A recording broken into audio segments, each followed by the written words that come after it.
So think about this. A basketball in my hands or in your hands is worth about what? 15, 30 bucks? But the same basketball in Michael Jordan's hands worth 30 million a year, right? A football in your hands or my hands is worth the 15 to 30 bucks that we paid for it. That same football in Tom Brady's hands is worth what? 30 million a year? A phone in my hands, your hands, is probably worth the price of the phone, maybe a little bit more money. That same phone in Elon Musk's hands, The Rock's hands, worth a lot more, right?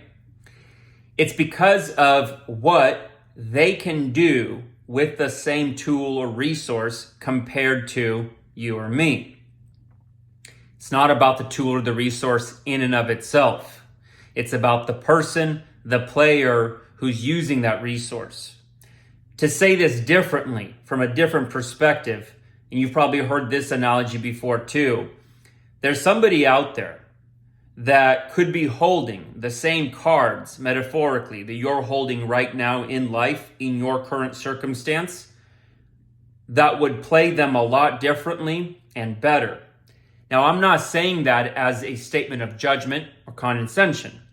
I'm actually sharing with you one of my favorite personal thinking prompts, where when I'm reflecting on my life in general, or thinking about a goal or a circumstance or an issue that I'm dealing with, whatever it may be, one of the thinking prompts that I ask myself is to pick somebody that I consider a role model in some area of life that's related to what I'm thinking about. And then I ask myself, based upon my intuition, instinct, and knowledge, how do I think they would play this situation, play the metaphorical cards that I'm holding? How would they do it? And how do I think they would do it in this circumstance, in this situation?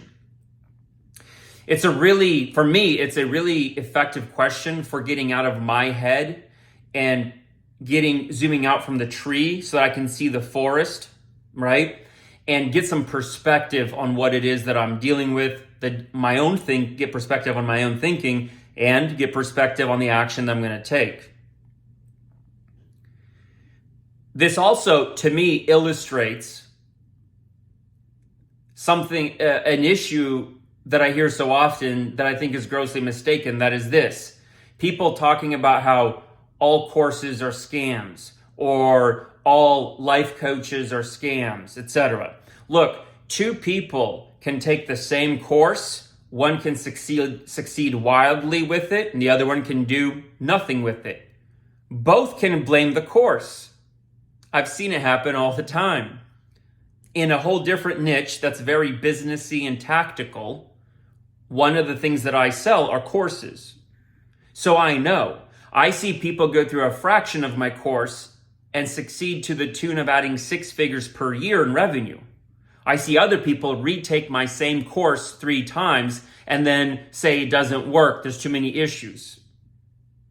The football in one person's hands or another. It's not about the football, it's about the person. Now sure, if it was a shitty course, then it's a shitty course.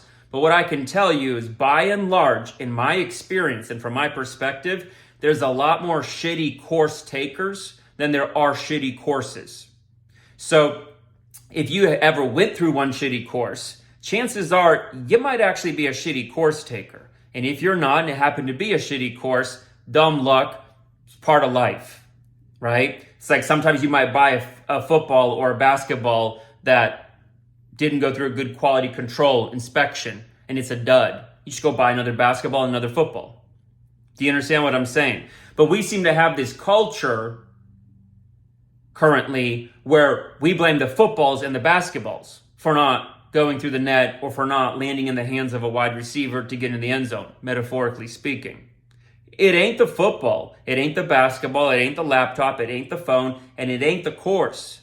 It's the player. And this illustrates my point that I always make with men, that the most important work that you can do in your life is self-identity work.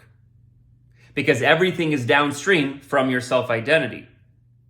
Again, pick somebody who you consider to be a role model, somebody you might look up to, whether you know them or somebody who's famous, and ask yourself, if they were dropped into my shoes in my life right now, how differently might they play it?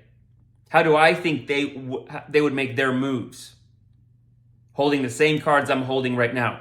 Usually, if you are honest with that question and give yourself some time to think about it, you can actually come up with some pretty incredibly good answers that are then basically your own self-coaching roadmap to what you should do. The reason why is because for a moment there, you played pretend being in their identity. See, what we really did there in that thinking prompt is that you put your mind as much as you could into how you perceive their identity. So if you constantly just elevated your own self-identity, every metaphorical football or basketball, phone or laptop you hold, you would be able to do more with it. You'd accomplish more with it. Every set of cards that you're dealt by life, you'd be able to play them better. It's because of who you are. What's the sequence? Be, do, have. Right? It's not have, do, be. It's be, do, have. Anybody that we look up to as a role model or admire, they spent a long time and they continue to spend a lot of time on building themselves. Their skills, their competence, right? Their self-mastery. So just remember that.